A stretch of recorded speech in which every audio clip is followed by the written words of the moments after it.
Hello friend, हूँ छू कल्पना जूनागढ़थी। मारी चेनल में आपનું हार्दिक स्वागत है। आज આપણે બનાવીશું પ્યોર અને હાઇજેનિક દ્રાક્ષમાંથી કિસમિસ કેવી રીતના બને એની રેસીપી, તો વિડીયો જોવાનું ચૂકતા નહીં। હેલો ફ્રેન્ડ્સ, અત્યારે દ્રાક્ષની ફૂલ સિઝન ચાલે છે અને નાનાથી લઈને મોટાને બધાને ખૂબ જ ભાવતી હોય છે દ્રાક્ષ। તો આ દ્રાક્ષમાંથી આપણે પ્યોર અને હાઇજેનિક કિસમિસ કેવી રીતના બનાવી એ આજે આપણે જોવાના છીએ। તો મેં અહીંયા 1 કિલો દ્રાક્ષ લઈ લીધી છે। દ્રાક્ષ તમને જે પસંદ હોય લઈ શકો છો। મેં આવી રીતના લાંબી દ્રાક્ષ લીધી છે જે મીઠી હોય છે, એટલે આ મેં 1 કિલો લીધી છે। હવે એને મેં 15 મિનિટ મીઠાના પાણીમાં બોળી દીધી હતી, જેથી કરીને જે આપણે કેમિકલ આનો કોઈ નાખેલું હોય એ નીકળી જાય। હવે આને આપણે આવી રીતના બધા પીસ છે આપણે જુદા કરી દઈશું અને પછી આગળની પ્રોસેસ જોઈશું આપણે, અને પાણીમાંથી એને પહેલાં બહાર કાઢી લઈશું આપણે।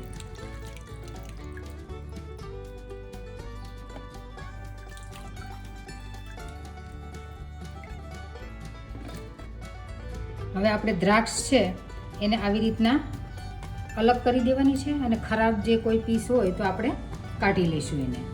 દ્રાક્ષ છે એ હેલ્થ માટે ખૂબ જ સારી છે અને એની કિસમિસ પણ એટલી જ એમ કે હેલ્થ માટે સારી છે। અને જે કિસમિસ હોય છે એ ડાયજેશન માટે ખૂબ જ બેસ્ટ છે। અને જેને કબજિયાતનો પ્રોબ્લેમ હોય તો એને આ આખી રાત દ્રાક્ષ પલાળી અને સવારે ખાવી જોઈએ, જેથી કરીને જે કબજિયાતનો પ્રોબ્લેમ છે એ ના રહે। અને જેને એનિમિયાનો પ્રોબ્લેમ હોય એના માટે બી દ્રાક્ષ છે એ ખૂબ જ સારી છે।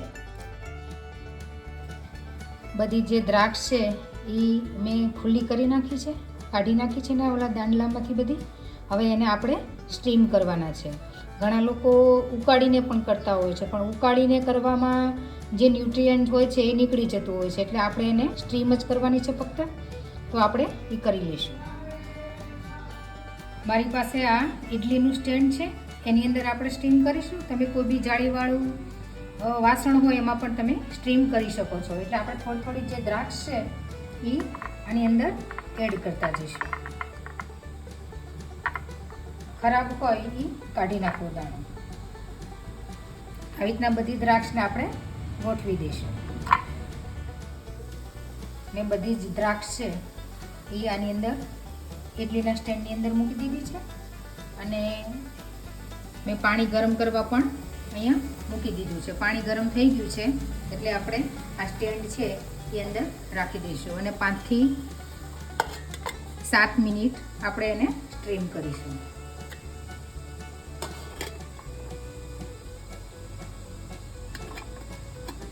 અને ઢાંકણ છે એ બંધ કરી દઈશું। આવી રીતના આપણે ઢાંકણ ઢાંકી અને મૂકી દઈશું 5 થી 7 મિનિટ। આ રાઈસ માટેનું સ્ટ્રેનર છે તે એમાં પણ આપણે મૂકી દઈશું, એટલે એ પણ સ્ટીમ થઈ જાય। આવી રીતના એને છૂટી છૂટી છે એ મૂકી દેવાની।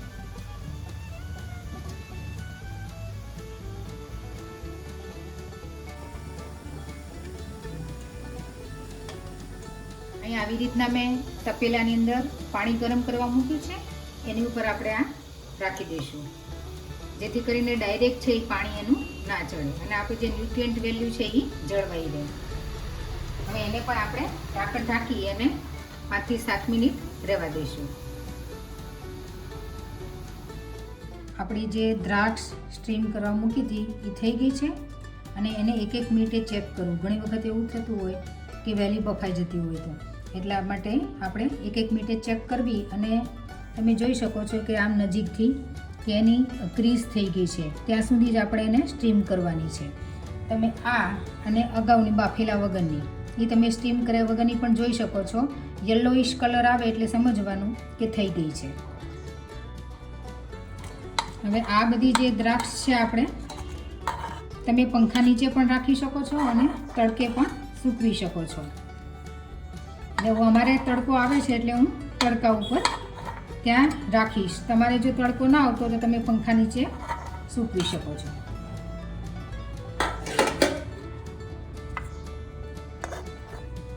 આપણે જે તપેલામાં પણ સ્ટીમ કરી હતી એ પણ મસ્ત સ્ટીમ થઈ ગઈ છે, તમે જોઈ શકો છો। એનો કલર પણ મસ્ત યલોઇશ આવી ગયો છે, તો ત્યાં સુધી જ આપણે બફાવા દેવું।